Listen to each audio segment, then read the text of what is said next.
Epstein files மூலிமா நம்மக்கிட்ட ஏதாவது மறைக்கிறாங்களா? ஏன்னு கேட்டிங்கன்னா அவங்க எதுவும் மறைக்கல, வெளிமுகமாகவே சொல்கிறாங்க.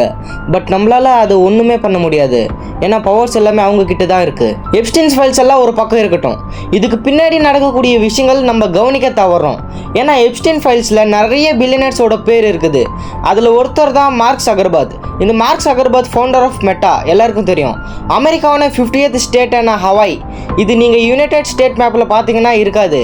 ஏன்னா இது இருக்கக்கூடிய இடம் அப்படி. சரியாக சொல்லணும்னா ஜப்பான் மற்றும் யுனைடெட் ஸ்டேட்ஸ் இதுக்கு நடுவில் கடலுக்குள்ளே அமைஞ்சிருக்கிற ஒரு தீவு. ஒரு தீவு கிடையாதுங்க, 8 தீவு. உள்ளே இருக்கிறது தான் ஹவாய்னு சொல்கிறது. அங்கே தான் மார்க் ஜக்கர்பர்க் தன்னுடைய பங்கரை பில்ட் பண்ணியிருக்காரு. இது சுமார் 5000 அடி நிலத்துக்கடியில் குழி தோண்டி உருவாக்கப்பட்ட பங்கர். அதுக்கு கூட டூம்ஸ்டே அப்படிங்கிற ஒரு பேர் இருக்குது.